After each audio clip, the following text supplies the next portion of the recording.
Good morning, students. I welcome all of you in my subject Communication Skills in Business Writing in English. My today's topic is Types of Communication. Types of communications. There are two types of communications. First type of communication is verbal communication. Second type of communication is non-verbal form of communication. Verbal communication can be done through oral communication and written communication. Non-verbal form of communications can be done through several ways. For example, body language, haptics, proxemics, chronemics, sign language, paralanguage. Now we will try to understand these two types of communication and how it is being done. What are their advantages? What are their disadvantages? And what are the ways through which this type of communication is being done?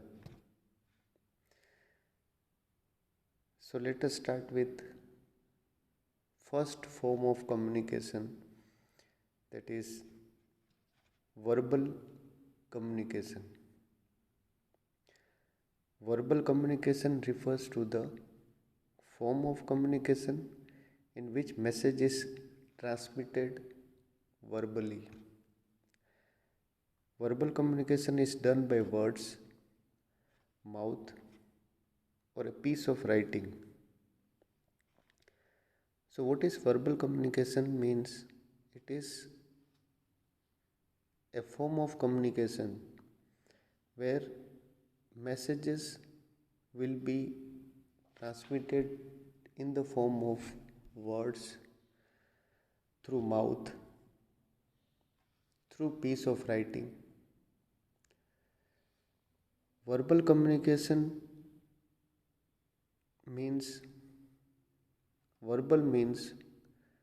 connected with words and the use of words. Human beings are the only species which are gifted with the use of words that makes language. So when we tell about verbal communication, then it is a communication between sender and the receiver through words or through mouth or a piece of writing. For example, मेरा example अगर मैं दूँ तो अभी जो मैं words use करता हूँ, इंग्लिश लैंग्वेज यूज़ करता हूँ पढ़ाने में, तो वो सब वर्बल फॉर्म ऑफ कम्युनिकेशन है। क्योंकि वर्बल फॉर्म का मतलब होता है कि जहाँ आप वर्ड्स या कोई मैसेज के द्वारा किसी को आप बताओगे तो वो वर्बल, जैसे हम टीचर लेक्चर देता है तो वो वर्बल कम्युनिकेशन है, क्योंकि वहाँ पे टीचर भी प्रेजेंट है, स्टूडेंट भी प्रेजेंट है, और एक टीचर अपने लेक्चर्स के द्वारा ये कम्युनिकेशंस करता है।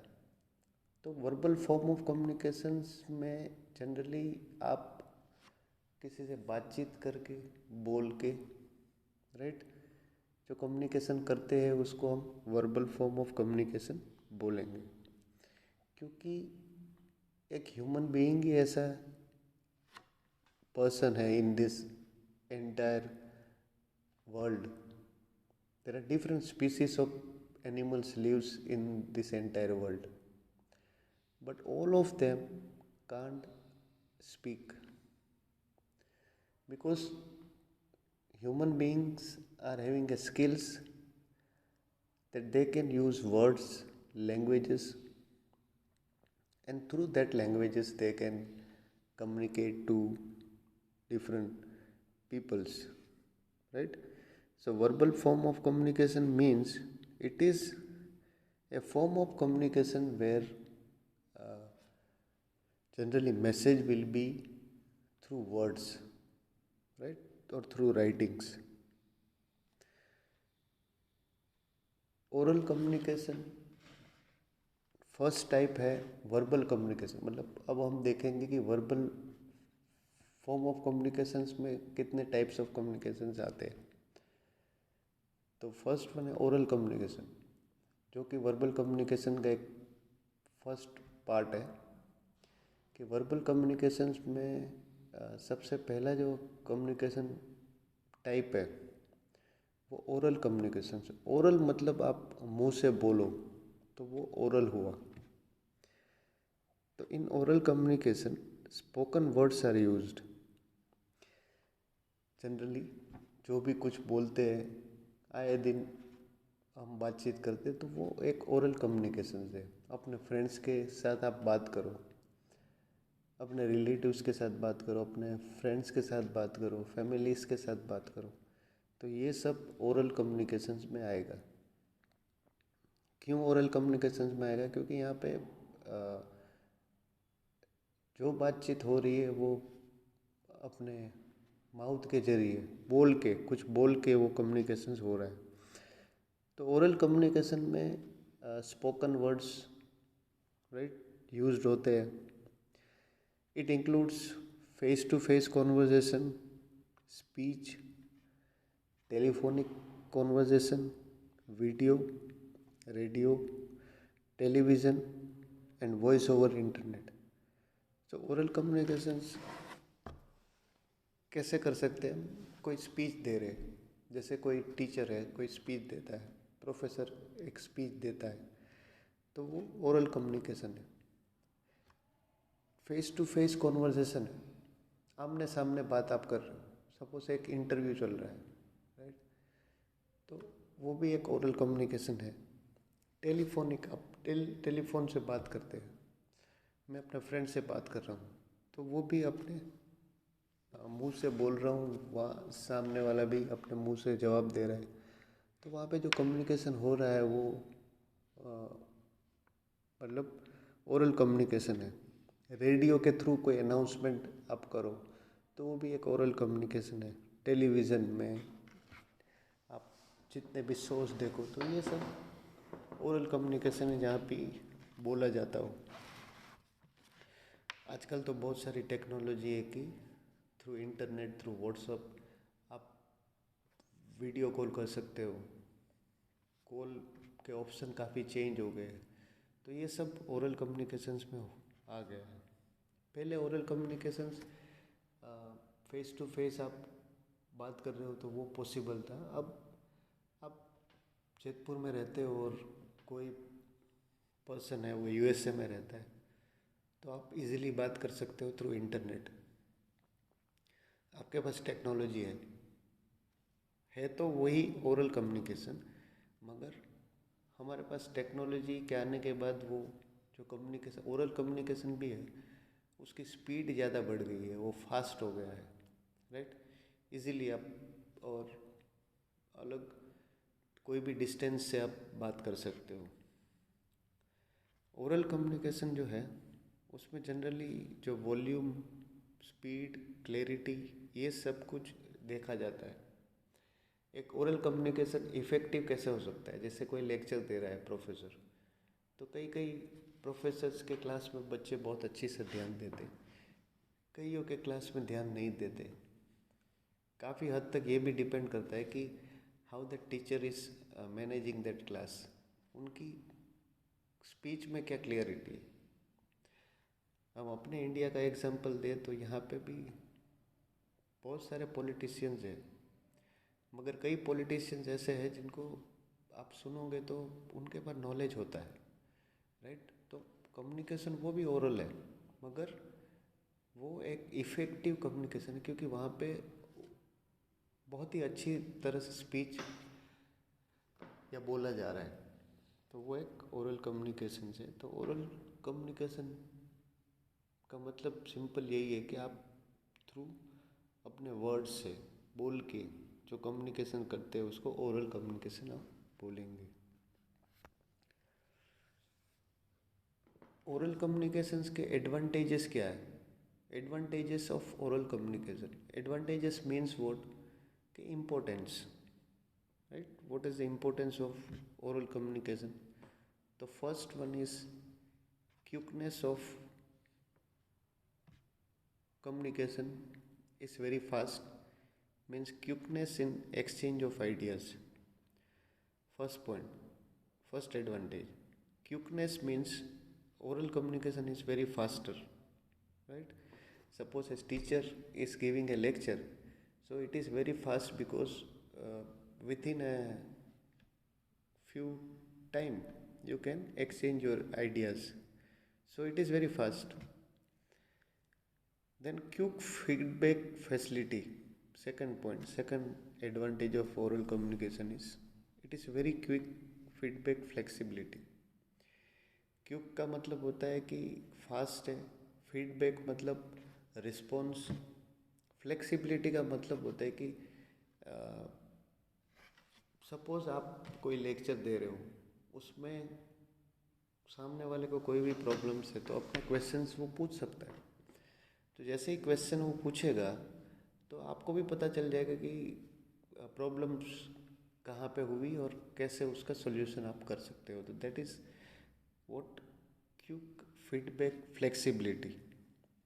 Quick means it is very fast, response you get it very faster and you can change. Flexibility means you can change the feedback or you can change the communication of the words which you are speaking. Third advantage of oral communication is personal touch. Personal touch means it is a form of communications where you can actually see the person whom you have to communicate.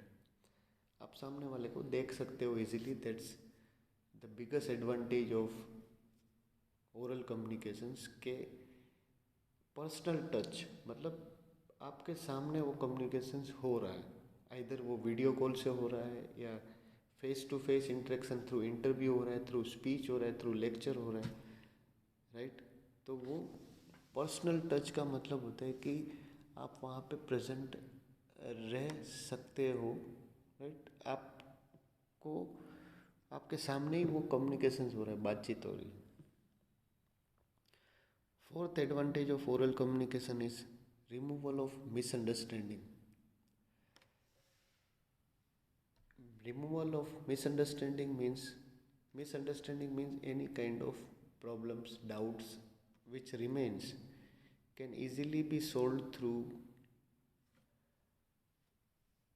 a communication, right? So advantage of oral communication is removal of misunderstanding, means you can remove all the problems and doubts on the spot. Now, apart from advantages, there are many disadvantages of oral communication. Disadvantages means कि oral communication बेहतर क्यों नहीं है, right? क्या उसमें कमियां हैं? तो first disadvantage of oral communication is unfit for lengthy message. Unfit for lengthy message means कोई भी मैसेज अगर बहुत ज़्यादा लंबा है, राइट, तो उनके लिए ओरल कम्युनिकेशंस ठीक नहीं है, right. Second one is unfit for policy matters, right. Unfit for policy matters मतलब कि ओरल कम्युनिकेशन में आप कुछ बोल के चले जाते हो तो उसका कोई प्रूफ नहीं है, राइट। एग्जाम्पल है, ओरल कम्युनिकेशन में आप फेस टू फेस इंटरेक्शन कर रहे हो तो एक ऐसा प्रूफ नहीं रहता है उसमें। पॉलिसी मैटर्स का मतलब होता है कि कोई भी उसमें मुकर सकता है। एग्जाम्पल मैंने कुछ क्लास में बोला 2 दिन पहले कि कुछ इंस्ट्रक्शन दी स्टूडेंट्स को, 2 दिन बाद स्टूडेंट उसको भूल जाते हैं अगर, राइट। तो एक प्रूफ नहीं रहे, मैं बोल सकता हूँ खाली कि मैंने ऐसा बोला था, right. So it is unfit for policy matters. Third disadvantage is lack of return proof. Return proof means के आपके पास कोई उसका आधार नहीं है, राइट। ओरल कम्युनिकेशन आप कर रहे हो तो उसका आधार नहीं है। हाँ, आधार रह सकता है अगर आप वही चीज़ को रिकॉर्ड करो, वीडियो रिकॉर्ड करो, तब वो एक प्रूफ रह जाता है। मगर रिटर्न प्रूफ का मतलब है तो कहीं लिखा हुआ नहीं है, राइट। जैसे गवर्नमेंट कोई भी गाइडलाइंस देना चाहती है तो सबसे पहले एक रिटन डॉक्यूमेंट्स बनाएगी जिसमें सिग्नेचर वगैरह सब कुछ होगा और एक लीगल प्रूफ हो जाएगा। आप कोर्ट में भी देखो तो वहाँ भी रिटन प्रूफ जो है उसकी अहमियत मतलब उसका इम्पोर्टेंस कुछ ज़्यादा ही है। तो रिटन प्रूफ नहीं है ओरल कम्युनिकेशन में क्योंकि वो रिटन नहीं है, राइट। क्लियर रिटन नहीं है। Next disadvantage for oral communication is it is very expensive method, right. Expensive method का मतलब होता है ज़्यादा ये मेथड जो है कम्युनिकेशंस का कुछ ज़्यादा ही खर्चीला है, राइट। एक्सपेंसिव है। एक्सपेंसिव क्यों है? क्योंकि वहाँ पे एग्जाम्पल के तौर पे एक पर्सन का मौजूद रहना ज़रूरी है, राइट। तो एक्सपेंसिव मेथड है क्योंकि एक पर्सन को खुद वहाँ पे जाना पड़ेगा और वहाँ पे वो कम्युनिकेशंस करना पड़ेगा। फिर नेक्स्ट डिसएडवांटेज है lack of clarity. Clarity means oral communications है उसमें इतनी क्लियरिटी नहीं रहती है। क्लियरिटी मतलब इतना कम्युनिकेशन जो है वो सपोज ऐसे ही इनफॉर्मल फॉर्म में बोल दिया तो एक इनफॉर्मल फॉर्म में आप मैसेजेस को देते हो उसका एक अलग इम्पोर्टेंस रहता है और एक रिटन डॉक्यूमेंट है तो उसका एक इम्पोर्टेंस अलग रहता है। तो क्लैरिटी का मतलब होता है कि ये जो कम्युनिकेशन मेथड है उसमें क्लियर पूरा नहीं होता है कोई भी कम्युनिकेशंस करने के लिए।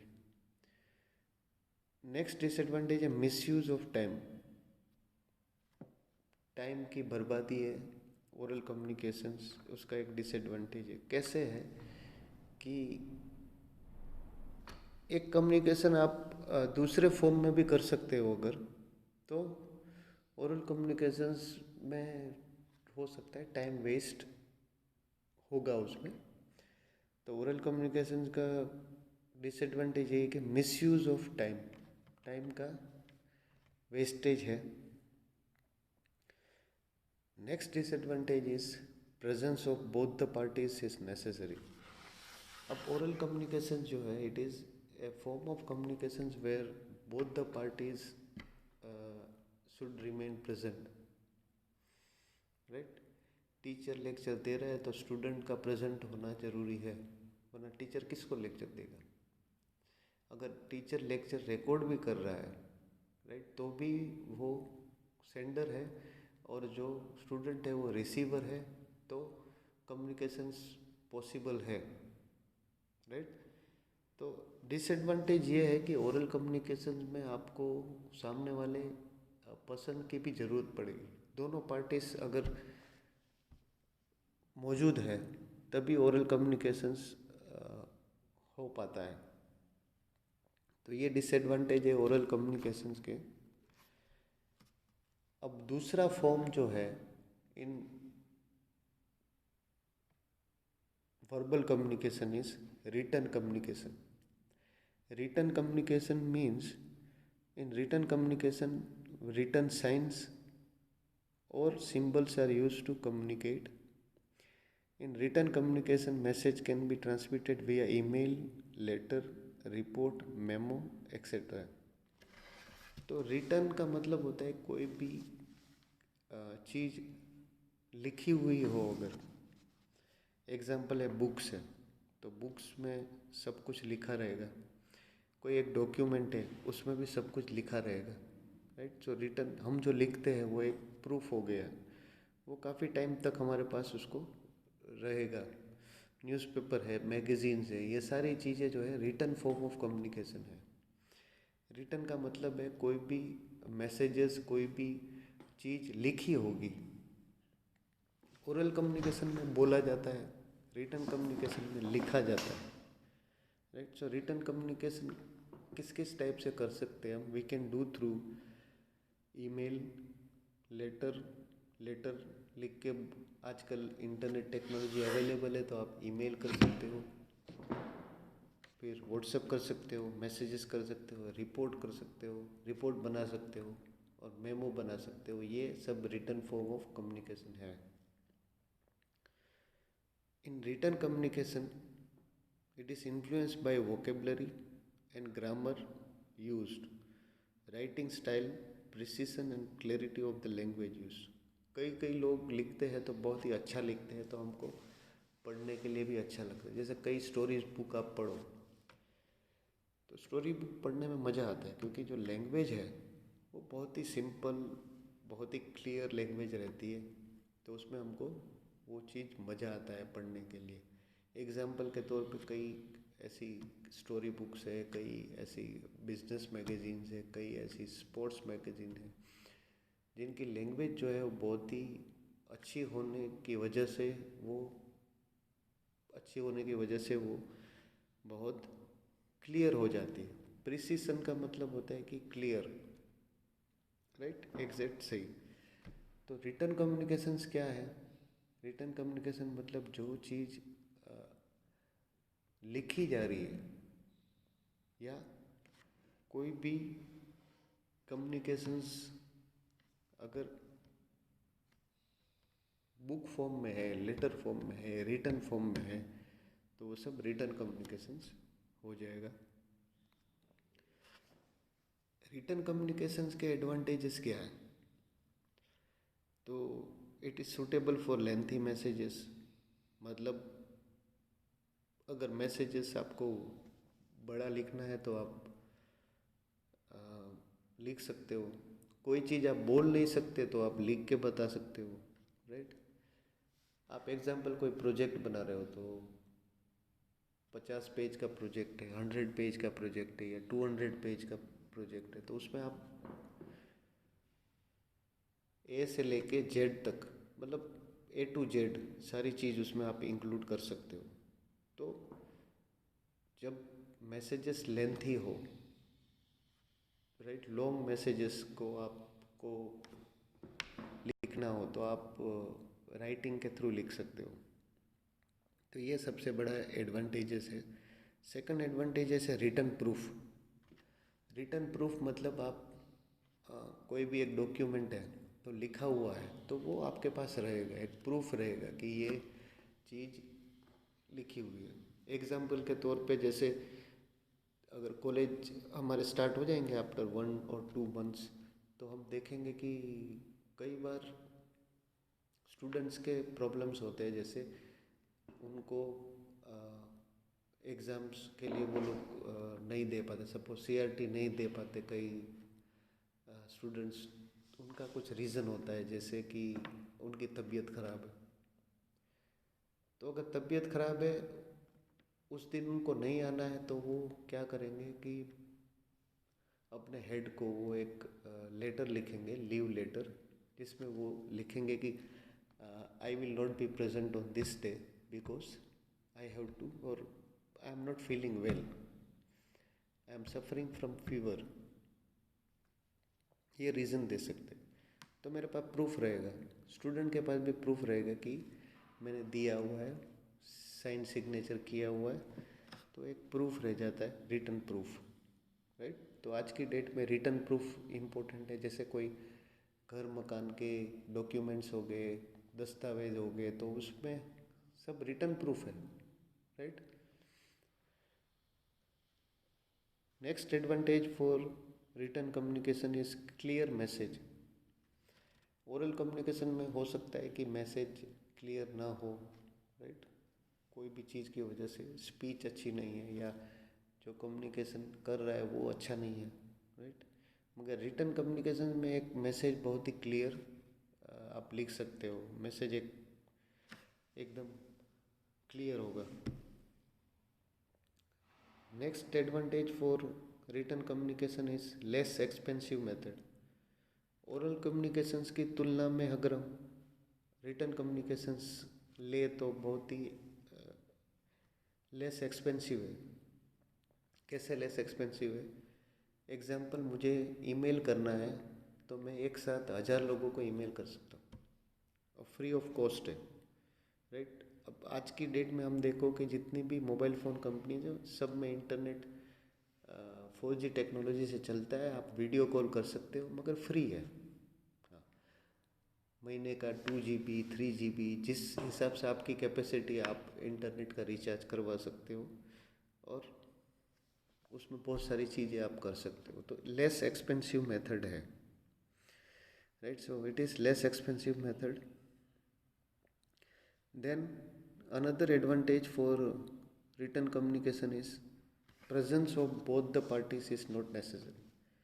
ओरल कम्युनिकेशंस में हमने देखा कि एक सेंडर और रिसीवर दोनों की ज़रूरत पड़ेगी, टीचर की भी ज़रूरत पड़ेगी, स्टूडेंट की भी ज़रूरत पड़ेगी। मगर रिटन कम्युनिकेशन में हो सकता है कि आप दोनों का इन्वॉल्वमेंट ना भी हो, तो आप सेंड कर सकते हो, कुरियर कर सकते हो, बाय पोस्ट कर सकते हो, तो उसके पास पहुंच जाएगा वो। तो उसी टाइम दोनों लोगों की ज़रूरत पड़ेगी ऐसा नहीं है, राइट। रिटन कम्युनिकेशन ये एडवांटेज है। और last advantage for written communication is it is very true and effective. True मतलब जो चीज़ लिखी हुई है वो क्लियर है, राइट। ट्रू मतलब वो सही है। आपने कुछ बोला, बाद में कुछ आप मुकर जाओ तो वो that is we can say that is not very true. तो true means which is right. So when there is a written proof, it becomes a right form of communication and it is effective. So these were the advantages for written communication. Disadvantages of written communications are, apart from advantages, there are also several disadvantages. First one is unfit for uneducated person. ये बहुत important point है। Written communications तो उन्हीं के लिए किया जाएगा जो कि पढ़ा लिखा एक पर्सन है, तो उन्हीं को आप लिख के बता सकते हो। जिनको पढ़ना ही नहीं आता हो, जिनको समझना ही नहीं आता हो, तो उनके सामने आप क्या लिख के बताओगे, राइट। एग्जाम्पल के तौर पे कोई गुजराती मीडियम से है, राइट, या कोई पढ़ा लिखा नहीं है इतना, उसके सामने आप इंग्लिश में कोई एक लेटर है उसको आप दे दोगे तो वो नहीं पढ़ पाएगा। क्यों? क्योंकि उसका बैकग्राउंड नहीं है, राइट। तो रिटन कम्युनिकेशंस उन्हीं के साथ आप कर सकते हो जो सामने वाला एजुकेटेड हो, पढ़ा लिखा हो, तो उन्हीं को आप कम्युनिकेशन कर सकते हो, रिटन कम्युनिकेशन। उसके बाद सेकंड वन है लैक ऑफ सीक्रेसी। सीक्रेसी का मतलब होता है कि सीक्रेट, प्राइवेट। रिटन कम्युनिकेशंस में जैसे ही आप लिखते हो तो उसमें सीक्रेट नहीं रहता है, राइट। ओरल कम्युनिकेशन में एक बार आपने बोल दिया, उसके बाद आप राइट अपने मन के अंदर बात रख सकते हो, मगर रिटन कम्युनिकेशंस में तो आपके पास प्रूफ रहेगा, इसलिए वो चीज़ सीक्रेट नहीं रख सकते हो आप, right. And last disadvantage for written communication is no quick feedback. Oral communication में हमने देखा कि वी हैव सीन कि feedback was very very quick, very fast. But in written communications, feedback is somewhat delay compared to oral communications, right? So these are the disadvantage for written communication. So first type of communication, that is oral communication. In that we have studied oral communication and written communication and its advantages and disadvantage. Now next form of communication is non-verbal form of communications. Non-verbal means which is not spoken through words. Non-verbal form of communication means which is not a written form of communication, but it is done through different movements of body, right? Verbal communications में क्या है कि कोई communication बोल के कर रहे हो, कोई कम्युनिकेशन लिख के कर रहे हो, तो वो वर्बल फॉर्म है क्योंकि वहाँ पे वर्ड्स यूज़ हो रहे हैं. मगर कुछ कम्युनिकेशंस ऐसे भी होते हैं जो कि बिना बोले वो करे जाते हैं, right? So non verbal form of communications में क्या होता है कि we use different non verbal methods. ये नॉन वर्बल मेथड्स क्या है? First is kinesics, that is body language. Second one is haptics, that is touch. Third one is proxemics, that is space distancing. Fourth one is chronemics, and fifth one is paralanguage. So non-verbal form of communications we are having these different types. अब इसको हम description में देखें अगर समझे तो सबसे पहले आप लोग की पहला क्या है, बॉडी लैंग्वेज या काइनेसिक्स. किनेसिक्स या बॉडी लैंग्वेज क्या होता है? आप डायग्राम देखो तो उसमें आपको समझ में आएगा कि एक पर्सन है तो एक चेयर में बैठा हुआ है, तो वो किस टाइप से बैठा हुआ है, राइट? वो अलग अलग पोस्टर में बैठा हुआ है. तो बॉडी लैंग्वेज का मतलब क्या होता है कि movements of parts of the body to facilitate communication such as gesturing. तो बॉडी लैंग्वेज मतलब जब आप अपनी बॉडीज़ को, राइट, अलग अलग मेथड से आप उसको सामने वाले को समझाते हो, राइट, वो बॉडी लैंग्वेज है. बॉडी लैंग्वेज में 4 टाइप से बॉडी लैंग्वेज या काइनेसिक्स होती है. मतलब ये कम्युनिकेशन नॉन वर्बल कैसे कर सकते हैं हम, या कैसे किया जाता है वो हम समझेंगे. तो फर्स्ट बॉडी लैंग्वेज में पहला है, बॉडी लैंग्वेज मतलब उसमें फेशियल एक्सप्रेशन. फेस मतलब हमारा फेस के ऊपर जो भी एक्सप्रेशन हम दिखाते हैं तो बहुत सारी चीज़ें कह जाता है. एग्जाम्पल हम कहते हैं कि जो एक चेहरा है या फेस है सामने वाला का, वही सब कुछ हकीकत बता देगा कि वो खुश है, खुश नहीं है, राइट, उसको क्या प्रॉब्लम है. ये सारी चीज़ें आप उनके फेस के थ्रू आप बता सकते हो, राइट. तो फेशियल एक्सप्रेशंस का मतलब होता है by facial expression we can grow or we can understand happiness, sadness, anger and fear and much more. तो मैं एक सिंपल क्वेश्चन अगर पूछूं कि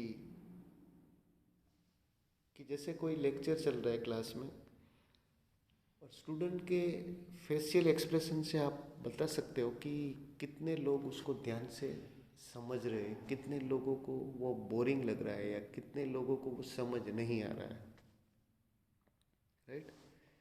तो फेशियल एक्सप्रेशन बहुत ही मायने रखता है क्योंकि इसमें कुछ बोला नहीं जा रहा है, right. Non verbal form of communications का मतलब इसमें कुछ बोला नहीं जा रहा है, मगर आप फेस के एक्सप्रेशन के थ्रू आप समझ जाओगे कि सामने वाला व्यक्ति जो है वो खुश है, दुखी है, राइट, गुस्से में है, या किस टाइप से वो रिएक्ट करने वाला है, उसके फेस के एक्सप्रेशन से आप बता सकते हो।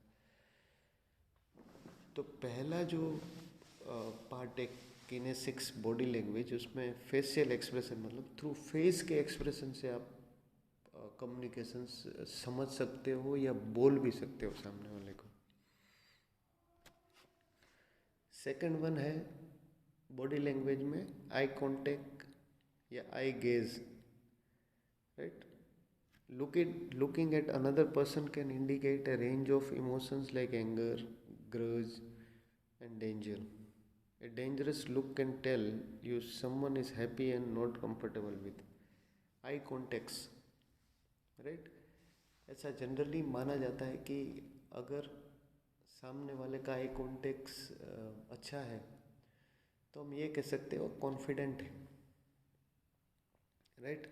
अगर आई कांटेक्ट नहीं है, नज़रें चुरा रहा है, तो कुछ बात हो सकती है, कुछ छुपा रहा होगा, ऐसा भी हो सकता है। तो आई कांटेक्ट मतलब थ्रू आई कांटेक्ट भी आप बहुत सारी चीज़ें मतलब आंखें आप पढ़ लो सामने वाले की, राइट। मैंने उसकी आंखें देख के पता चल गया कि उसके मन में क्या चल रहा है। तो ये भी एक क्योंकि बॉडी लैंग्वेज का मतलब उसमें पूरी जो बॉडी है उसमें जितने भी हमारे पार्ट्स है, बॉडी पार्ट्स, वो भी बहुत सारी चीज़ें बयां कर देते हैं, राइट। सो आई कांटेक्ट मतलब कोई गुस्से में है, राइट, कोई ध्यान से देख रहा है, ये सारी चीज़ें हम आई कांटेक्ट के थ्रू बता सकते हैं। तो ये बॉडी लैंग्वेज का सेकंड पार्ट है, आई कांटेक्ट। थर्ड है जेस्टर्स एंड पोस्चर्स। जेस्टर्स का मतलब होता है कि आप अपना जो हैंड है, राइट, हैंड मूवमेंट कैसे कर रहे हो। जैसे कोई प्रेजेंटेशन देता है, लेक्चर दे रहा है, तो उसमें अपने हाथ भी हिला रहा है वो, राइट, अलग अलग मेथड से हाथ हिला रहा है, कभी सर्कल बना रहा है, कभी आगे हिला रहा है। तो जेस्टर्स का मतलब होता है कि आप अपने हैंड मूवमेंट के द्वारा, राइट, भी कम्युनिकेशंस करते हो। तो जेस्टर्स का मतलब होता है हैंड मूवमेंट। पोस्टर का मतलब होता है कि आप किस टाइप से आप बैठे हो, राइट। क्लास में कई स्टूडेंट बैठे हैं तो उसमें कई लोग स्ट्रेट बैठे हैं, एकदम अटेंटिव। कई लोग मतलब जो अ, अपने घर में कैसे बैठे हो, सोफ़ा सेट में बैठे हो, आराम से बैठे हो, राइट। तो वो भी एक पोस्टर है, राइट। कोई खड़ा होता है, जैसे कोई एक्सरसाइज कर रहा है, अच्छी एक्सरसाइज कर रहा है, डेली उसकी एक्टिविटीज़ है, तो उसका जो पोस्टर है, बॉडी पोस्टर मतलब उसका जो खड़े रहने का तरीका है, वो भी एक अलग होगा, राइट। क्योंकि आप किस टाइप से खड़े रहते हो वो भी आपकी पर्सनालिटी में मैटर करता है, राइट। आप पूरी एनर्जी के साथ अगर कोई जगह एंटर करते हो तो आपका जो बॉडी मूवमेंट है, आपका जो पोस्टर है, आप किस टाइप से खड़े रहते हो, वो भी एक मायने रखता है। तो जेस्टर पोस्टर्स बहुत ही इम्पोर्टेंट है, क्योंकि ये इसमें आप बोल नहीं रहे हो मगर इसमें आप करके बता रहे हो अपने हैंड मूवमेंट के द्वारा, राइट, अपनी बॉडी पोस्टर्स के द्वारा, right. So that is again part of a body language. And last one in body language is personal appearance and adornment. Appearance can indicate our profession. It shows your nature, interest and your taste. It can also point out our religious and cultural values. Right? Personal appearance का मतलब होता है कि आपकी personality, right, आपका dressing sense कैसा है, right. मैं एग्जांपल एक बहुत ही अच्छे कैजुअल ड्रेस में आता हूँ तो वो भी एक आपकी जो पर्सनल अपीयरेंस है उसको मैटर करेगा। एक डॉक्टर से तो डॉक्टर का यूनिफॉर्म ड्रेसिंग सेंस अलग होगा, एक इंजीनियर होगा उसका अलग होगा, एक नर्स है उसका एक यूनिफॉर्म अलग है, एक पॉलिटिशियन है तो उसका यूनिफॉर्म अलग है। तो हम किसी की पर्सनालिटी को इस टाइप से भी जज कर सकते, जैसे कोई बहुत ही मॉडर्न क्लॉथ पहनता है तो हम ये भी सोच सकते हैं इसके जो विचार भी होंगे उसी टाइप से होंगे। कोई बहुत ही सिंपल सादा जीवन जीता है तो वो पर्सनालिटी से आप पता कर सकते हो कि इसका इंटरेस्ट कैसे है, किस में है, इसका टेस्ट क्या है, नेचर कैसा होगा इसका, राइट। और काफ़ी हद तक हमारी जो पर्सनालिटी है उसमें सबसे महत्व रोल जो होता है, इम्पोर्टेंट रोल किसका होता है कि हमारे जो रिलीजियस और कल्चरल वैल्यूज़ जो है, मतलब जो कल्चर में हम ग्रो हो रहे हैं, in which culture we grow, that also matters most. So these were the four types of body language in non-verbal form of communication. Second non-verbal form of communication is called haptics. Haptics means use of touch while communication, right? The use of touch while conversing. Touch means through handshake, right? Through हम किसी को शाबाशी दे रहे हैं जैसे, right, hand shake कर रहे हैं, तो ये सब कुछ क्या है, एक कम्युनिकेशन भी है। मेरा फ्रेंड है तो उससे मैं अगर हाथ मिला रहा हूँ तो मतलब हाथ मिलाना मतलब एक ग्रीटिंग करना है। आजकल कोरोना के कारण हम लोग हाथ नहीं मिलाते, बट हैंड मूवमेंट्स है, किसी की हम पीठ थपथपाएंगे तो वो भी एक हम उनको कॉम्प्लीमेंट दे रहे हैं। तो हैप्टिक्स का मतलब वो ऐसा कम्युनिकेशन है जहाँ पे आप अपने हैंड टच के द्वारा, राइट, जैसे इन मूवी मुन्ना भाई MBBS वो कहते हैं जादू की झप्पी देना, मतलब touch, right. Touch is also very important. हमारी मम्मी है, हमारे पापा है, वो भी हमको अलग अलग टच के साथ हमको वो दे love us, right. So that is haptics, touch, use of touch while communicating. That is second form of communication. Third is proxemics. Proxemics means it is a study of space and how we use it, how it makes us feel much more or less comfortable, and how we arrange object and ourselves in relation to space. Proxemics का मतलब होता है कि कई बार हमारे communications में हम अलग अलग टाइप की स्पेस रखते हैं। एग्जाम्पल के तौर पे अगर मैं अपने फ्रेंड्स के साथ बात कर रहा हूँ तो मैं कुछ एक अलग डिस्टेंस पे खड़ा रहूँगा, जैसे 0 to 2 feet, राइट। 2 feet का डिस्टेंस रहेगा मेरा और मैं अपने फ्रेंड्स के साथ बात कर सकता हूँ। उसके बाद होता है सोशल डिस्टेंस। सोशल डिस्टेंस मतलब कि आप सोसाइटी में लोगों से जैसे मिलते हैं तो उसमें भी कुछ एक डिस्टेंस आप रखते हो, एकदम पास आके बात नहीं करते हो, तो एक डिस्टेंस है। तो सबके लिए हमने अलग अलग डिस्टेंस बनाया हुआ है। जैसे हमारे फ्रेंड्स के लिए अलग डिस्टेंस है, हमारा जो बहुत ही क्लोज है उसके लिए हमने अलग डिस्टेंस बनाया हुआ है। तो ये डिस्टेंस जो है वो भी बहुत सारी चीज़ें बोल देता है। मैं किसी के बहुत ही क्लोज होके बात कर रहा हूँ तो इसका मतलब ये है कि जिससे आप बात कर रहे हो वो आपके वाकई बहुत क्लोज है, राइट। तो proxemics means where a person uses a distance, right, in form of a communications. Diagram में आप देख सकते हो कि ऑफिस में जैसे पार्टीज वगैरह होती है तो उसमें भी एक कोई डिस्टेंस मेंटेन किया जाता है। To communicate while keeping a distance is called proxemics. Amount of distance we need and amount of space we perceive as belonging to us is influenced by a number of factors including social norms, situational factors, personality characteristics and level of familiarity. इसका मतलब होता है कि बहुत सारे ऐसे factors हैं वो हमारे प्रोक्सीमिक्स मतलब एक डिस्टेंस कितना रखना है वो हमको डिपेंड करेगा। सोसाइटी में हम बात करेंगे तो अलग टाइप से हमारी इमेज है, तो इस टाइप से हम डिस्टेंस रख के बात करते हैं, राइट।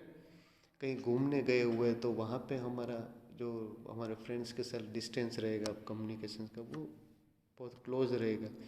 तो ये प्रोक्सेमिक्स है। Next form of communication is non verbal form of communication is called chronemics. Chronemics का मतलब होता है it is the timing of verbal exchanges in a conversation with others. Right? So timing is very important. At which time you have to communicate. मैं example दूं कि अगर emergency communications करना है तो रात के 2 बजे भी फ़ोन आ सकता है। 2 बजे फ़ोन आना मतलब एक इमरजेंसी का सूचक है, राइट। तो अलग अलग टाइम के अलग अलग मायने होते हैं, राइट। तो timing of verbal exchanges in A conversation with others is called chronemics. Chronemics में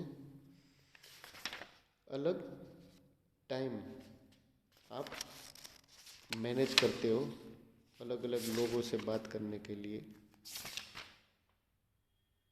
उसके बाद next form of communication is last form of communication is called para language.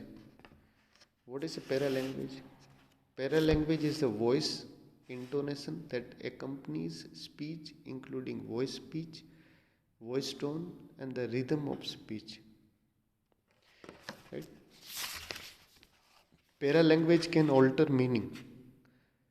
When the voice tone rises at the end of a sentence in English, it means the sentence is a question. Example के तौर पे मैं ऐसा बोलता हूँ कि आपने खाना खाया, इसका मतलब है कि मैं कोई क्वेश्चंस पूछ रहा हूँ, राइट। मतलब आपका टोन कैसा है बोलने का, वो पैरा लैंग्वेजेस में आएगा। मतलब टोन कैसा है, राइट।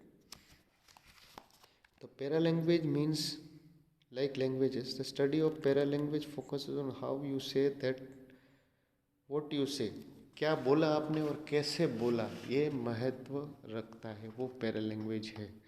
आपकी टोन कैसी थी, ये सब कुछ मैटर करेगा। मैं एग्जाम्पल के तौर पे कुछ ऐसी सेंटेंस बोलूँगा, have you seen my new book, have you seen my new book.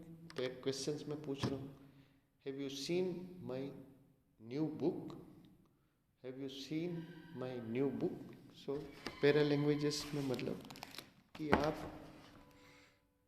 Tone आपका स्पीच का, राइट, लाउड है, लाउड नहीं है, तो ये भी सब पैरा लैंग्वेजेस में आता है, राइट। सो ये verbal and non verbal form of communications आज का लेक्चर था, वो ओवर हुआ है। Hope you all understood this all form, right? Again I will repeat। आज जो हमने किया वो मैं एक बार दोबारा बता देता हूँ। हम लोगों ने आज का टॉपिक हमारा था टाइप्स ऑफ कम्युनिकेशंस। उसमें वर्बल कम्युनिकेशन और नॉन वर्बल कम्युनिकेशंस 2 टाइप है, राइट। वर्बल कम्युनिकेशंस में हमने किया ओरल कम्युनिकेशन और written communication. 2 form oral communications में, वर्बल कम्युनिकेशन में है। फिर नॉन वर्बल कम्युनिकेशंस में 5 टाइप्स है, kinesics, body language, haptics, proxemics, chronemics ने पैरा लैंग्वेज। तो this are the 2 types of communication, that is verbal as well as non verbal form of communication. Thank you everybody।